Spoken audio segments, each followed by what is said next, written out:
Hello guys, I am V Sai Srinivas of 10th class from Mathman. So today I will be explaining today's editorial. So let's get started. So today our editorial's name is The Invisible Tax.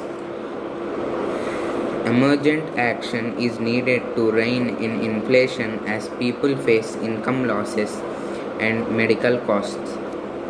The pandemic's second wave may have subsided, but hopes of a smooth rebound in the economy in tandem with easing restrictions remain muddled. With the inflation numbers for May compounding the problem, the soaring pace of rising prices, both retail and wholesale, in the month that saw widespread lockdown like restrictions has come to a negative surprise.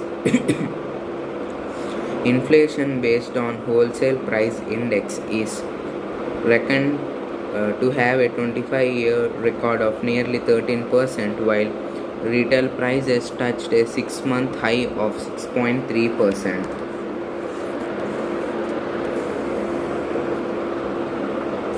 While runaway fuel prices that include high excise duties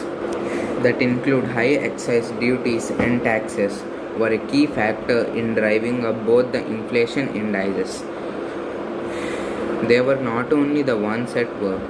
Retail inflation in food hit a 6-month high of 5%, from barely 2% in April, with pulses and eggs as well as edible oils leading the surge.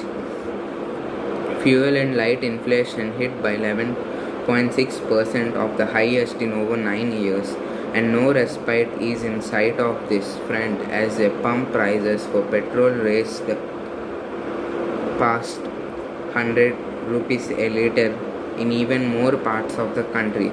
This month, diesel has crossed the century mark in Rajasthan, Sri Ganganjar, where freight costs add up on the top of state and central taxes.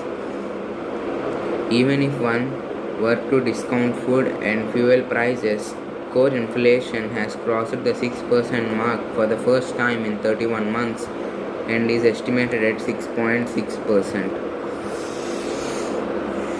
Retracting to the April retail inflation print of 4.3% after averaging a steep 6.2% through 2021. The RBI governor had remarked earlier this month that it brought some relief and elbow room for sticking with growth supportive policy. If anything, May's inflation prints leave no such room for maneuver.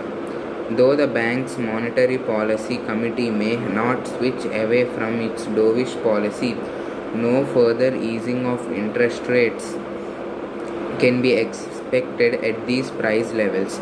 Most economists expect inflation to remain higher than the average 5.1% estimated by the central bank for this year. If the government wants the RBI to persist with its accommodative approach to facilitate growth, it must take some actions of its own to curb price rise, including meaningful cuts in fuel taxes that the RBI governor had been advocating since February. So far, it has only obfuscated the issue with arguments ranging from the state should cut taxes first to let bring petroleum products under GST, and the latest claim by the petroleum minister, who admitted that the prices are problematic but the government is saving money to spend on the welfare schemes and buying vaccines. For a population already reeling from job and income losses and higher medical costs since the pandemic's onset, the persistingly high inflation is untenable. No welfare scheme can offset its disproportionately adverse impact on the poor. So guys, this editorial is regarding the inflation that is being caused in India. So inflation means nothing but the rise in the prices of goods because of the increase in demand and decrease in production. So, as India was hit by the second wave of the COVID 19 virus, many of the factories were shut down and the production rate of the goods have decreased. So, there are only very less goods which can be sold to the people, and as there is high demand and less products, the companies and shops tend to raise the prices. So many lockdowns and other restrictions were conducted. So these are also the reasons for inflation. So in the past 25 years, the inflation was pretty low, but for the first time in 25 years, the wholesale price index had increased by 13%, and the retail price index had increased by 6.3%. So this is problematic because not only the price of goods but also the prices of fuel is also increasing. Because of the pandemic these days, the income of the people has decreased and the medical costs has increased. That puts the people in an uncomfortable situation. So the prices of fuel had plummeted the sky. Most of them crossed.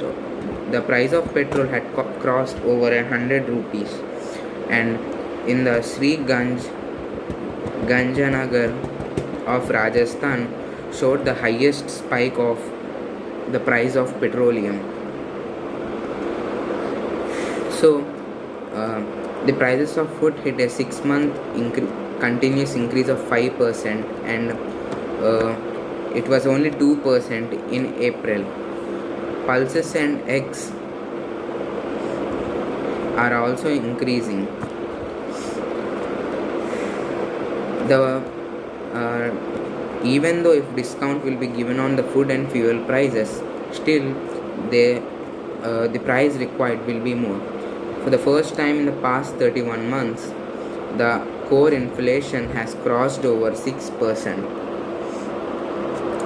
The Minister of Petroleum also stated that it is problematic to increase because of the increase in the price of petroleum, but it also is benefiting the government. So the government is saving up money to invest them in their schemes to help the poor. So they are also buying vaccines with that money. Most economists and experts are thinking that the inflation will remain higher than 5.1%, which was estimated by the central bank in this year. The government wants RBI to find a new solution and a better approach to overcome this situation. So that's it for today, guys. Thank you.